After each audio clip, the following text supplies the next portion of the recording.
Park सैंगडो यूना के पास जाके उसे पकड़ने ही वाला होता है। तभी अचानक यूना का फोन वाइब्रेट करता है। वो फोन उठा के चेक करता है, कॉल करने वाला इंस्ट्रक्टर होता है। इंस्ट्रक्टर की आवाज सीरियस और ठंडी है।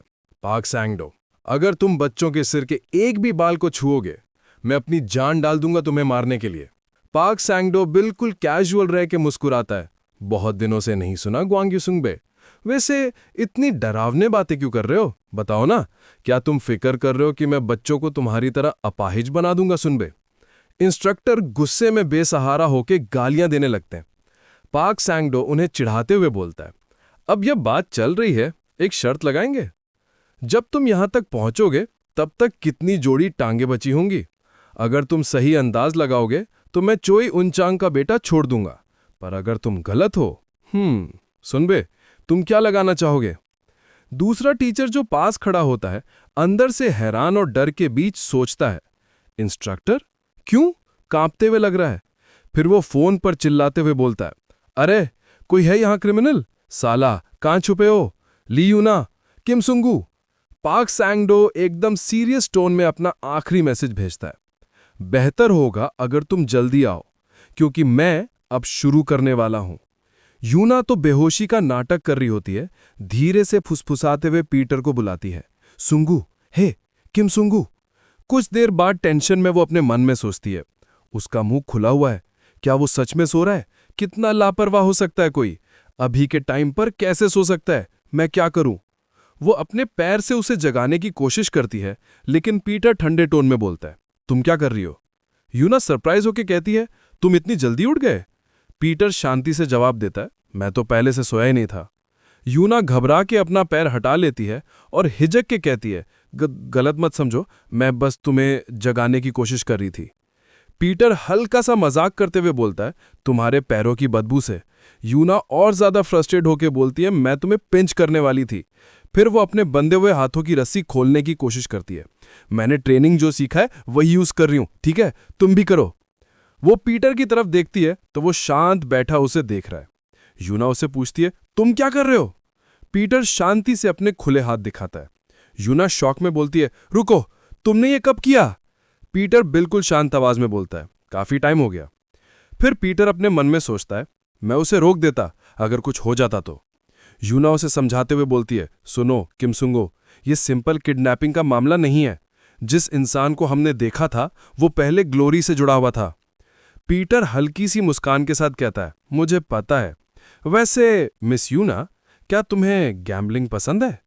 बेसमेंट के दूसरे कोने में डॉक्को ब्रदर्स बेहोशी के असर से थोड़े बाहर आके सीरियस टोन में पार्क सैंगडो को ताना मारते हैं।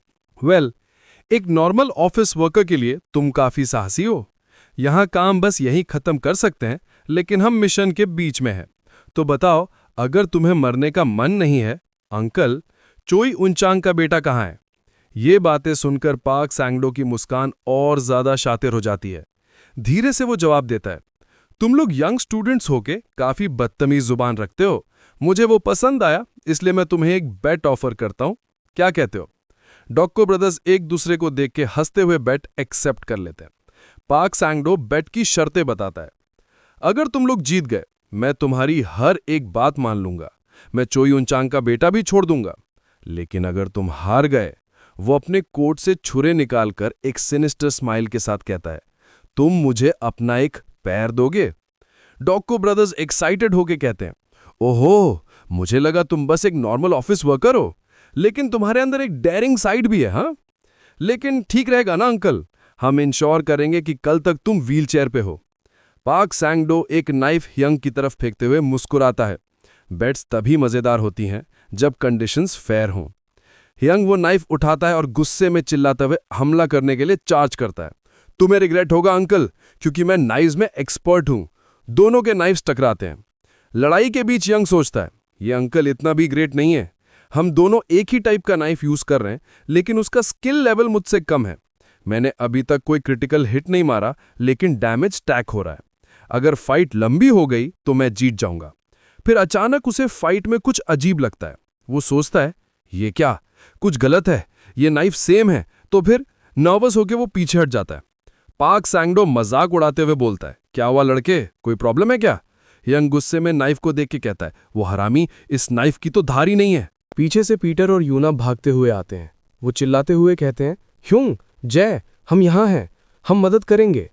लेकिन ह्यूंग उन्हें जोर से रोकता है और गुस्से में चिल्लाता है, बीच में मत पड़ो, ये हमारी फाइट है, अगर हम नहीं जीत सकते तो तुम भी नहीं, बस वहीं खड़े रहो और देखो। राइट जय?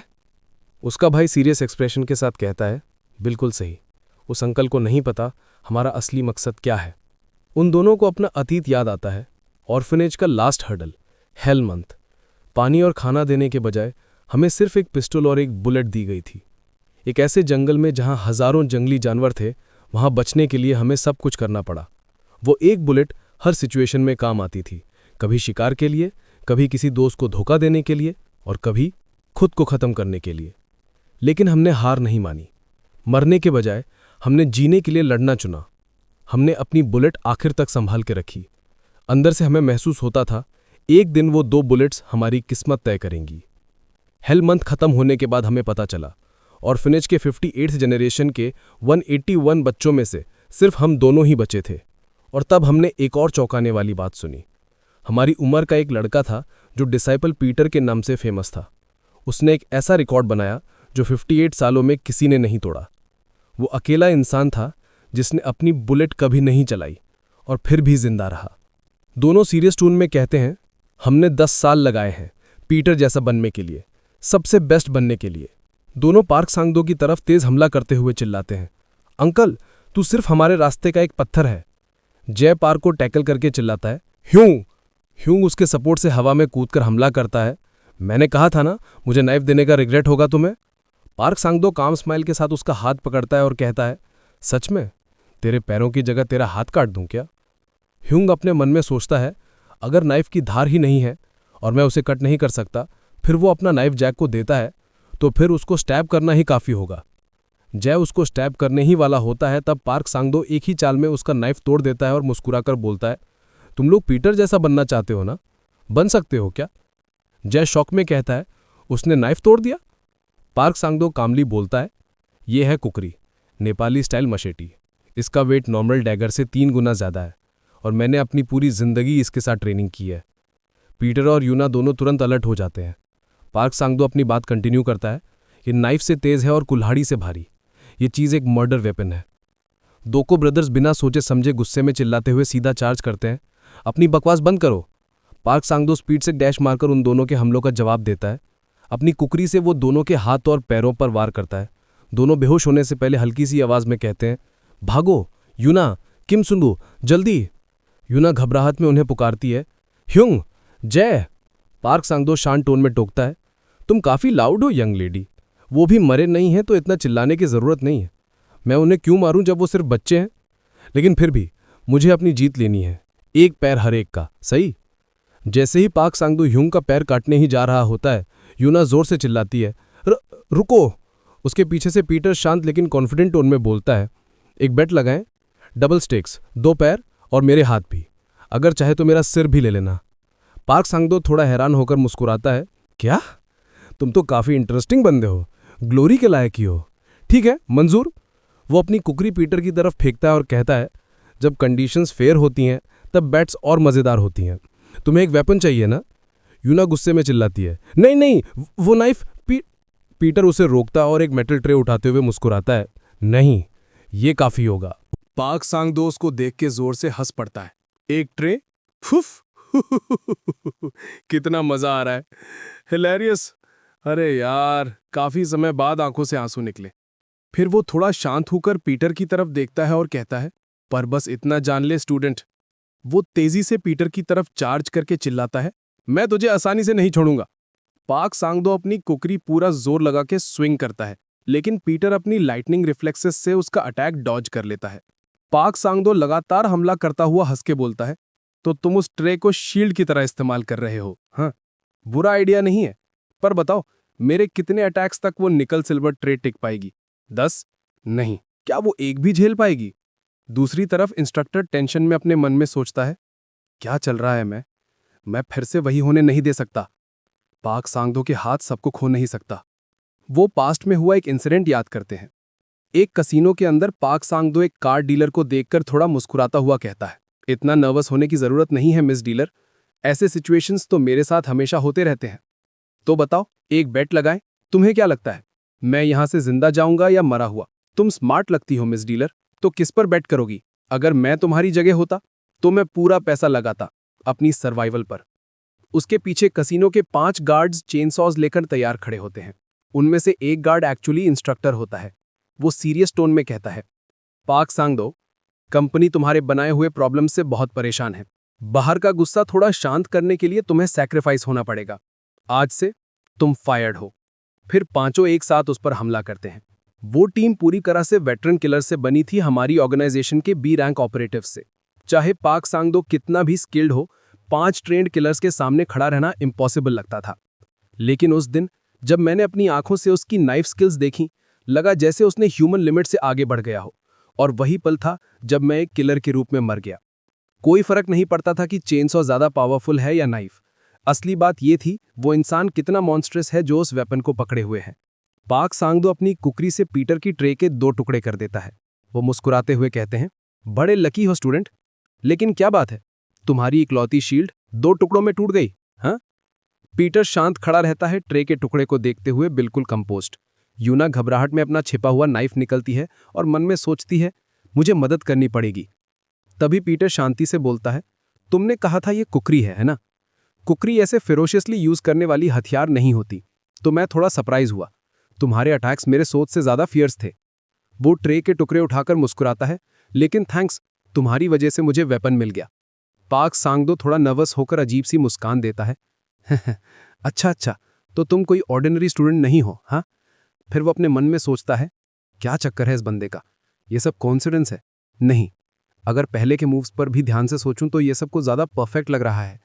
मुझे लगा मैंने उसे कट कर दिया, पर उसने उसी मोमेंट पर पीछे हटकर खुद को बचा लिया और ट्रे को 2 वेपन्स बना लिया। ये कैसे पॉसिबल है? क्या ये सच में स्टूडेंट है? वो अपना कोट निकाल के पीटर की तरफ फेंकता है, उसका विजन ब्लॉक करने के लिए, और कॉन्फिडेंट टोन में कहता है, हे किड, मुझे नहीं पता तुमने ये सब ट्रिक्स कहाँ सीखे हैं, लेकिन ये मेरे ऊपर काम नहीं करेंगे। चाहे ये कोइंसिडेंस हो या तुम्हारा इंटेंशन, मुझे बस इतना कंफर्म करना है। जब कोट पीटर के चेहरे के पास पहुंचता है, पाक सांगदो लाइटनिंग स्पीड से उसकी तरफ डैश करता है और अपनी कुकरी से बैक टू बैक स्लैशेस मार देता है। वो ठंडी मुस्कुराहट के साथ कहता है, आई न्यू इट, बच्चा आखिर बच्चा ही होता है। वो अपने मन में सोचता है, इस बार तो मैंने उसे पक्का कट किया है। लेकिन उसके तुरंत बाद ही पीटर बिजली की तरह उसके पीछे आ जाता है और उसके गर्दन पर एक प्रिसाइज अटैक करता है। पाक सांगदो शॉक में सोचता है, मुझे तो क्लियर फील हुआ था मैंने उसे कट किया, तो फिर ये कैसे? एक क्वेश्चन। वो अपनी इंस्टिंक्ट फॉलो करते हुए पीछे हट जाता है, अटैक्स नैरोली डॉज करते हुए। उसके चेहरे पर पहली बार सच्चा डर नजर आता है। वो मन में कहता है, मैं मरने वाला हूं। उसने 1 सेकंड में मेरे पीछे आकर बिना झिझक के मेरे गले को टारगेट किया। मैंने अपने हाथ से ब्लॉक किया, पर उसका स्ट्राइक सीधा कैरोटिड आर्टरी पे था। पाक सांगदो पीटर की तरफ देखकर सीरियस टोन में कहता है, तू क्या सच में स्टूडेंट है? पाक सांगदो के दिमाग में एक के बाद एक ख्याल घूमते हैं। समझ गया मैं, वो ट्रे इतनी मजबूत नहीं हो सकती कि थिक कपड़ों को काट सके और ना ही मेरे नाइफ को ब्लॉक कर सके। तो इसका मतलब, वो देखता है पीटर सीधा उसकी तरफ चार्ज कर रहा है, सीधा उसके खुले गर्दन को टारगेट करते हुए। और इतनी स्पीड से तो मैं भी फॉलो नहीं कर पा रहा हूं। ये लड़का स्टूडेंट है, क्या ये इंसान भी है? डर से यूना लड़ाई देखते हुए सोचती है, कुकरी का वजन इतना ज्यादा है कि जब भी वो स्विंग होती है आसपास सब कुछ टूट जाता है। अगर हिट हुआ तो सीधा मौत है। लेकिन वो अंकल किम सुंगू से स्लो है, शायद नाइफ के वजन की वजह से। अगर ये फाइट लंबी चली तो किम सुंगू जीतेगा। पीटर एक बार फिर से हमला करने जाता है, तभी अचानक उसके चेहरे पर एक कट लग जाता है। पाक सांगदो अपनी कुकरी से एक हिडन डैगर निकालता है और एक ठंडी कॉन्फिडेंट भरी आवाज में कहता है, एक गाय को मारने के लिए सही नाइफ चाहिए होती है, और वही प्रिंसिपल तुम जैसे चूहों पर भी लगता है।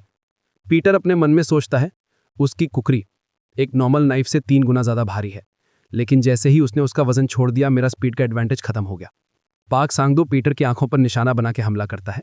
पीटर तुरंत रिएक्ट करके उसका अटैक ब्लॉक कर लेता है। जूना डर से देखकर शॉक हो जाती है।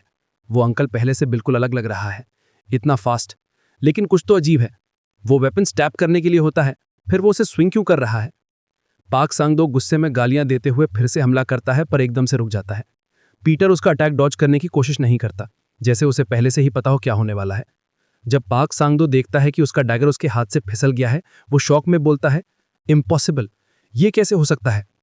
पीटर शांति से उसकी तरफ देखता है और काम टोन में कहता है, तुम अपने हाथ में ताकत क्यों नहीं डाल पा रहे हो? पाक सांगदो को धीरे धीरे समझ आता है वो मेरा नेक टारगेट नहीं कर रहा था, शुरू से ही मेरा हाथ ही निशाना बना रहा था। वो घबराकर पूछता है, हे किड, तूने मेरे हाथ के साथ क्या किया? पीटर बिल्कुल कंपोज्ड होकर कहता है, the flexor, extensor and abductor muscles, the median, radial and ulnar nerves, जो किसी चीज को पकड़ने के काम आते हैं, मैंने सब कट कर दिए। शुरू से ही मेरा प्लान तुम्हें मारना नहीं था। पाक सांगदो के अंदर गुस्सा और डर दोनों भरते हैं। उसके मन में गूंज होती है, ये बंदा, ये कोई स्टूडेंट नहीं है, कितने लोगों को तूने निगल लिया है। पीटर अपने हाथ पर ट्रे को लपेटकर ठंडी कॉन्फिडेंट आवाज में कहता है, तुमने पहले कहा था ना, निकल सिल्वर ट्रे कभी कास्ट आयरन नाइफ को नहीं हरा सकती। अब मैं दिखाता हूं कैसे एक अंडा एक पत्थर को तोड़ देता है। फाइट की टेंशन के बीच पाक सांगडो को अपना बचपन याद आ जाता है। एक फ्लैशबैक में कुछ बच्चे उसको पेड़ से उल्टा लटकाकर बुली कर रहे होते हैं। वो आगे सुनाता है, ये मेरे बचपन की एक याद है। रोज मैं सोचता था कि उनको मार दूंगा, पर मेरे पास ना ताकत थी ना हिम्मत, जब तक एक इंसिडेंट ने मुझे पूरी तरह जगाया।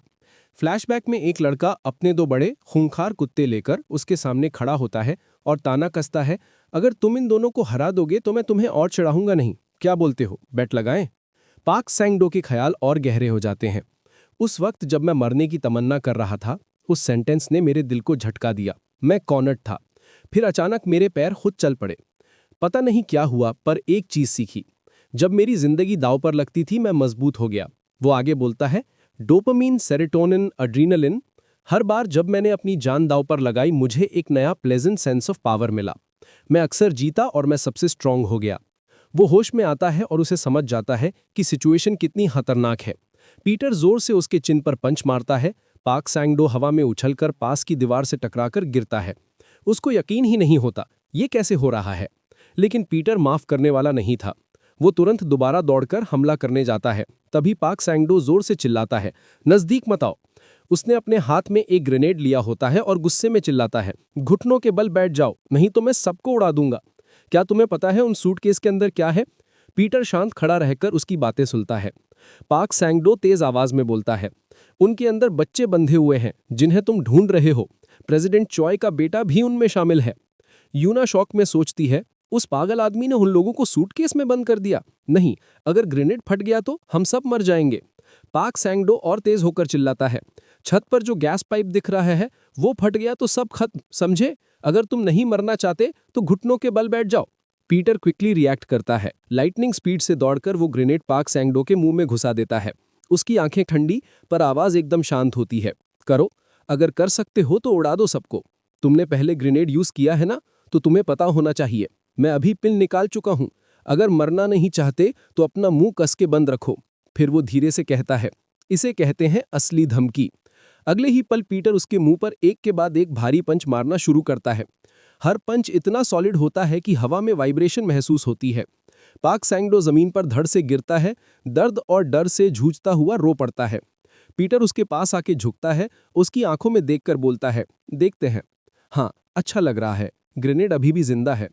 फिर वो आराम से ग्रेनेड की पिन वापस लगा देता है और कहता है, पिन वापस डाल दी, अब रोना बंद करो और उठ जाओ, मैं अभी खत्म नहीं हुआ। पाक सांगडो का चेहरा उदास और हिल गया है। वो अपने आप को संभालते हुए हिचकिचाते हुए बोलता है, मैं ये नहीं चाहता था। वो धीरे से उठकर बैठता है, हाथ जोड़कर माफी मांगते हुए कहता है, क्या हम इसे ड्रॉ मान सकते हैं? मैं मान लूंगा कि हमने कभी लड़ाई नहीं की, और बच्चे, मैं सब कुछ छोड़ दूंगा, बस प्लीज। तभी अचानक इंस्ट्रक्टर वहां पहुंचते हैं। उनकी आवाज पूरे एरिया में गूंज उठती है, गाइज कहाँ हो तुम सब? जब वो सामने का सीन देखते हैं तो उनका चेहरा शॉक और डिसबिलीफ से भर जाता है। वो अपने मन में सोचते हैं, पाक सांगडो, क्या ये सच में वही पाक सांगडो है जिसे मैं जानता हूं? और बस उसी तरह वो इंसिडेंट अपने अंजाम तक पहुंचता है। प्रेसिडेंट चॉय ऊंचांग का बेटा सुरक्षित मिल जाता है, बाकी सब किडनैप्ड बच्चों के साथ, और पाक सांगडो को ग्लोरी हेडक्वार्टर्स ले जाया जाता है। इंस्ट्रक्टर चुपचाप खड़ा सब कुछ देखते हुए सोचता है, आज वो नाइटमेयर जिसमें मेरी किलर वाली जिंदगी खत्म हो गई थी, आखिर खत्म हो गया। लेकिन अब भी यकीन नहीं होता, क्या सच में ये बच्चों ने सब संभाल लिया? वो थोड़ा रुका है, सोच में डूबा हुआ। बहुत सी बातें अभी भी क्लियर नहीं है, पर जब उसने खुद कहा कि ये उसने नहीं किया, तो मेरे पास कहने को और कुछ बचा ही नहीं।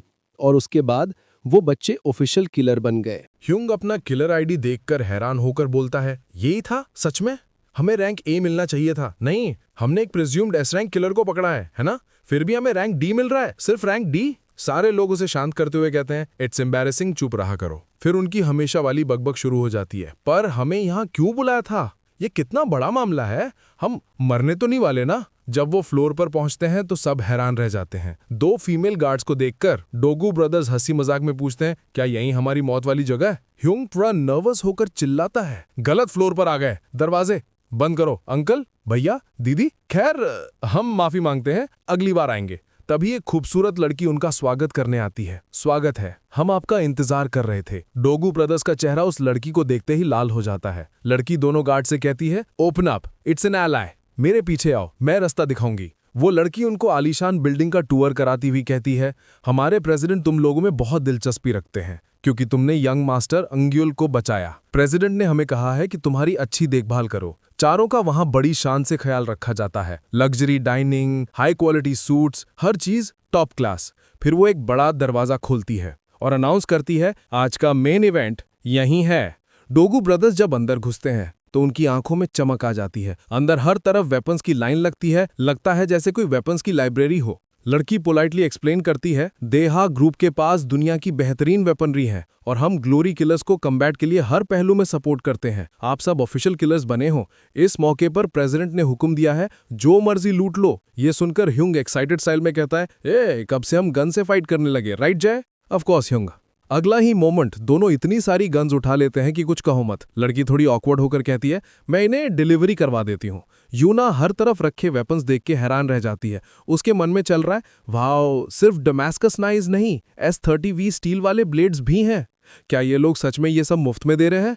नहीं, मैं उस दिन कुछ नहीं कर पाई, मेरा हक नहीं बनता कि मैं लूं। वहां पीटर भी चुपचाप अपना वेपन चूज कर रहा है। पीछे से वो लड़की उसे देखते हुए अपने मन में सोचती है, ये स्टूडेंट क्या चुनेगा? क्या किसी चीज ने इसका ध्यान खींच लिया? वो धीरे धीरे उसके पास जाकर कहती है, क्या किसी चीज ने आपका ध्यान खींचा है किम सुंगू जी ने? पीटर एक फाउंटेन पेन उठाकर शांति से कहता है, यही काफी है। लड़की के मन में कंफ्यूजन होती है, बस एक फाउंटेन पेन? इस उम्र में तो लोग हमेशा ज्यादा चाहते हैं, पर ये लड़का? तभी उसके ईयरपीस में मैसेज आता है, प्रेसिडेंट ने बुलाया है। वो सीधा सबको बताते हुए कहती है, हम अब सबको प्रेसिडेंट के रूम तक ले चलेंगे। ह्यूंग और जय दोनों अपने यूजुअल ड्रामेटिक स्टाइल में कहते हैं, ये प्रेसिडेंट हमें इधर उधर घुमाते रहते हैं, फाइन चलो चलते हैं। लेकिन जैसे ही वो लड़की कुछ कहती है, दोनों के स्टेप्स रुक जाते हैं। वो पोलाइटली पर थोड़े ऑकवर्ड टोन में बोलती है, नहीं, प्रेसिडेंट ने कहा है सिर्फ किम सुंगू निम को अंदर ले जाओ। पीटर थोड़ा सरप्राइज होकर पूछता है, मुझे? पीछे से ह्यूंग और जय प्रोटेस्ट करते हुए बोलते हैं, हाँ, वेट अ सेकंड प्रेसिडेंट, हमने तुम्हारे लिए इतना फाइट किया और तुम हमसे ऐसा सलूक कर रहे हो? दोनों लिफ्ट में चढ़ते हैं। लिफ्ट के अंदर थोड़ा सन्नाटा होता है। कुछ देर बाद लिफ्ट फाइनली प्रेसिडेंट के ऑफिस के सामने रुकती है। वो लड़की दरवाजा खोलकर पोलाइटली कहती है, प्रेसिडेंट, मैं किम सुंगू निम को ले आई हूं जैसा आपने कहा था। प्रेसिडेंट अपनी कुर्सी से उठकर कहते हैं, गुड जॉब, तुम जा सकती हो। फिर वो पीटर की तरफ देखकर मुस्कुराता है, मैं तुमसे मिलना चाहता था। स्वागत है स्टूडेंट किम सुंगू। थोड़ी बहुत फॉर्मल बातें होती हैं। कुछ पल बाद पीटर सीधा पूछता है, आपने मुझे यहां बुलाया क्यों?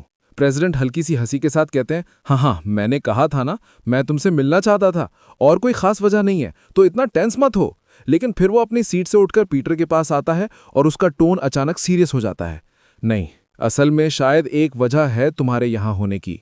एक छोटे से ठहराव के बाद वो सीधा पीटर की आंखों में देखकर कहता है, स्टूडेंट किम सुंगू, मुझे पता है तुम कौन हो। कुर्सी से उठकर कहते हैं, गुड जॉब, तुम जा सकती हो। फिर वो पीटर की तरफ देखकर मुस्कुराता है, मैं तुमसे मिलना चाहता था। स्वागत है स्टूडेंट किम सुंगू। थोड़ी बहुत फॉर्मल बातें होती हैं। कुछ पल बाद पीटर सीधा पूछता है, आपने मुझे यहां बुलाया क्यों? प्रेसिडेंट हल्की सी हंसी के साथ कहते हैं, हाँ, मैंने कहा था ना, मैं तुमसे मिलना चाहता था, और कोई खास वजह नहीं है, तो इतना टेंस मत हो। लेकिन फिर वो अपनी सीट से उठकर पीटर के पास आता है और उसका टोन अचानक सीरियस हो जाता है।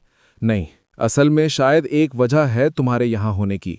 एक छोटे से ठहराव के बाद वो सीधा पीटर की आंखों में देखकर कहता है, स्टूडेंट किम सुंगू, मुझे पता है तुम कौन हो। अगर वीडियो पसंद आया हो तो लाइक, शेयर और सब्सक्राइब करना ना भूलें। कमेंट में बताएं अगला रिकैप किस पर देखना चाहते हो। मिलते हैं नेक्स्ट वीडियो में, तब तक के लिए कीप रीडिंग, कीप एंजॉइंग।